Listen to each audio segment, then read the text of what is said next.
Light. Lagos State government to partner MasterCard on technology. INEC cautions journalists against fake news, misleading reports ahead at Ondo State gubernatorial elections.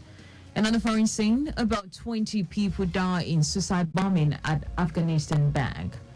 Any sport, Nigeria's Esibrume, Christina Ochonogo win gold, bronze in women's long jump at 2023 African Games. Now the news in details. I am Timi Dayo. Anthony.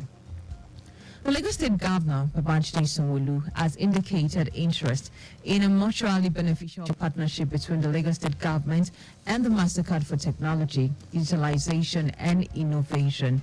The governor said the development of back-end infrastructure by the Lagos State Government will help the company's investment thrive in the state. Governor Sanwo-Olu spoke when the management of the company, led by its president for Eastern Europe, Middle East and Africa, Demetrius Joseph, paid him a courtesy visit at Lagos House Marina. Sanwo-Olu said his administration is open, willing and eager to make technology a way of life, adding that there is a lot the Lagos State government and the company can jointly develop and take forward in the area of technology. Speaking earlier, Demetrius Joseph expressed his organization's commitment to partner with the Lagos State government. 350 beneficiaries have been empowered by the Office of the First Lady in Lagos State at the 5th edition of its Community Sensitization and Empowerment Initiative. Speaking at the event held in Lagos House, Ikeja, wife of the governor, Ibijoke Sanwo-Olu, who said the initiative is a commitment to the well-being and prosperity of every individual in the state and a testament to collective resolve to empower communities, uplift the marginalized, and foster a culture of inclusivity and progress as partner in a shared vision of Greater Lagos. Urged them to make judicious use of the tools. Mrs. Sanwo-Olu listed other strategic areas of support and interventions by the office to include the funds against sexual and gender-based violence, SGBV, healthcare interventions, social welfare program for orphanage homes, educational interventions, fight against drug abuse, boy child girl child initiative, youth and women empowerment, and caring for the physically and financially disadvantaged.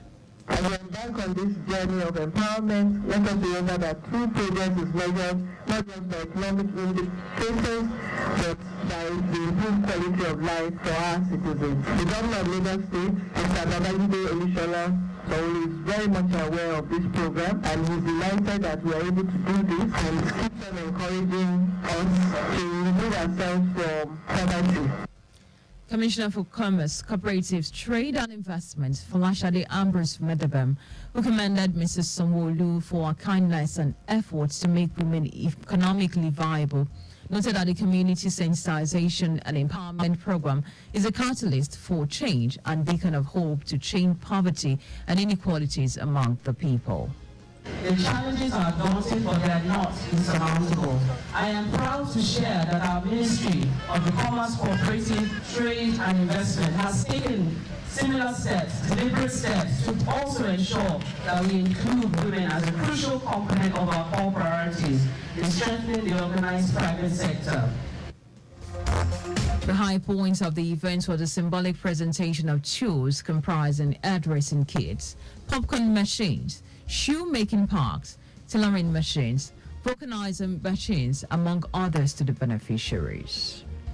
Following the viral video on social media platform over the massive loss of revenue by fish farmers claiming that tilapia fish allegedly died as a result of dragging activities being carried out close to the fish farm, the Lagos State Ministry of Energy and Mineral Resources, Office of Mineral Resources, has commenced investigation to the allegation.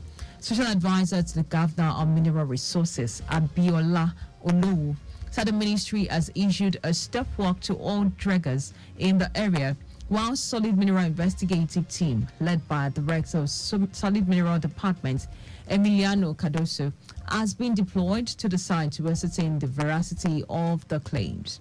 Olowu noted that everyone concerned have been asked to remain calm while proper investigation is carried out to ascertain the real cause of the incident. And now to the rest of the story. The chairman, Independent National Electoral Commission, Muhammad Yakubu, has cautioned media organizations against fake news and misleading reports ahead of the Edo and Ondo gubernatorial elections. Yakubu gave the caution at the first quarterly consultative meeting with the media organizations in Abuja. The Edo governorship poll is scheduled to take place in September 21, 2024, and the Ondo State governorship poll will be held on November 16, 2024. The INEC chairman said only 10 parties have uploaded the particulars of their candidate on INEC portal, with only 3 days left to the deadline ahead of the Edo poll. Yakubu noted that INEC does not believe in censorship, adding that the antidote to fake news is greater openness and transparency.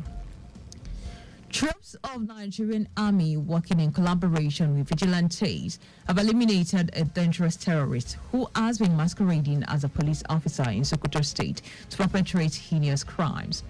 Director Army Public Relations Onyema Wachuku said troops also eliminated violent extremists who often employ disguise to deceive and kidnap unsuspecting victims. Wachuku said a sting operation was conducted following credible intelligence and suspect was neutralized in a gun battle with the troops. He said the operations demonstrate the commitment of the Nigerian army to combating terrorism and insurgency to ensure the safety and security of the nation. The director urged members of the public to continue to support the troops as they collectively fight against the nation's adversaries. And now to foreign news. At least 21 people have been killed in a suicide bombing in the southern Afghan city of Kandahar. The suicide attack took place at a bank located in the city center. No group has yet said it's carried out the attack, which appears to be the biggest in Afghanistan this year. The blast took place at a branch where Afghan government employees were queuing to collect their salaries. While the overall security situation in Afghanistan had improved since the Taliban gained complete control with the full withdrawal of foreign troops in 2021, there continue to be dozens of bombings and suicide attacks in the country each year. And now to sport. Nigerian athletes Ese Brume has won gold in the women's long jump event at the African Games 2023. Brume's 6.92 meter in her first attempt was enough to nail the win and defend a title from 2019. It was an international debut to remember for a relatively unknown Priscilla Ochonogo, who claimed bronze. Ochonogo, who made the leap of 6.67 meters to finish third, with Burkina Faso's Carla Mathi won the silver. But Usoro missed out on the podium as she placed fourth with a 6.62 meter jump.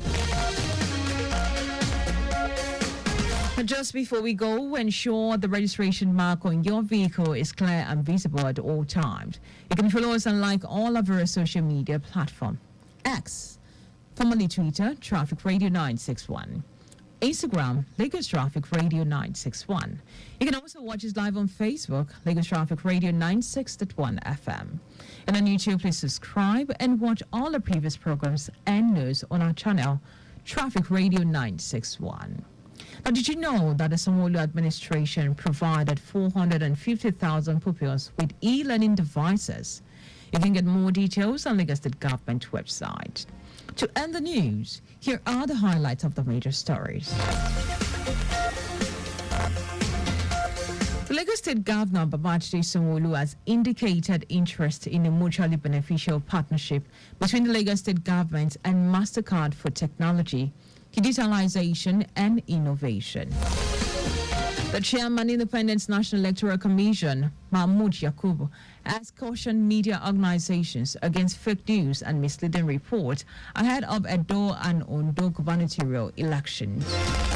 We also told you that at least 21 people are being killed in a suicide bombing in the southern Afghan city of Kandahar. And in sport, Nigeria athlete Ese Brume has won gold in the women's long jump event at the African Games 2023. Now, for contact with the newsroom, please send a message to info@trafficradio961.ng. That ends the news broadcast compiled by Zainab Adebeshi. I am Timmy Dayo. Anthony, many thanks for listening.